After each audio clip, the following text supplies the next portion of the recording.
Supra is an internet legend for a reason. It's why the 2JZ gets swapped into any chassis with enough engine bay space.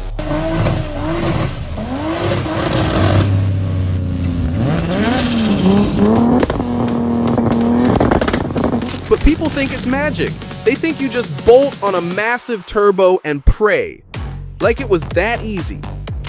In the 1990s, during Japan's bubble economy, engineers had practically unlimited budgets. They didn't just build an engine, they over-engineered a vault. Today, we are tearing down the block geometry and thermal management that make the 2JZ GTE practically indestructible.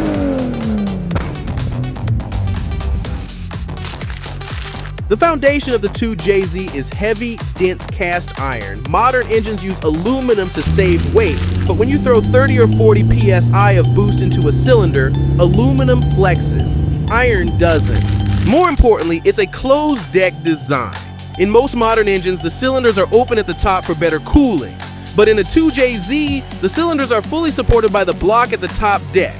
This prevents the cylinder walls from ovaling out under extreme pressure.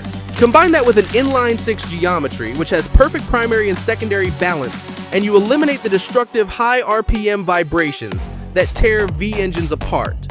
But a strong block is useless if the rotating assembly grenades. Toyota didn't use a cheap cast crankshaft. They dropped in a massive forged steel crank straight from the factory. That crank is locked down by 7 main bearing caps with thick, reinforced webbing. It physically cannot walk or flex out of position, no matter how hard the pistons are hammering down on it.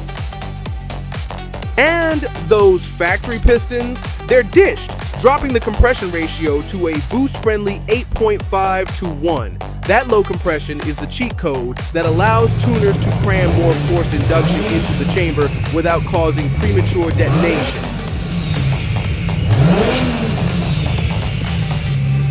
Power generates heat, and heat melts engines. The final piece of the 1,000 horsepower puzzle is thermal management. The GTE block has physical nozzles built into the bottom of the cylinders. These oil squirters spray a constant stream of oil directly onto the underside of the pistons, carrying away extreme heat that would otherwise melt the crown.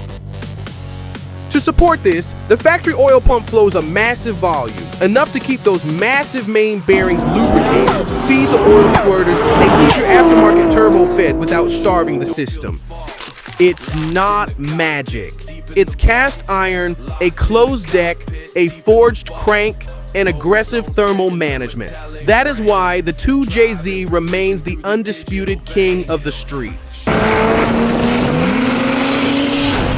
Static on a one-way lane. Red line ritual burning through the night. Hit subscribe for more deep dives, and I'll see you in the next one.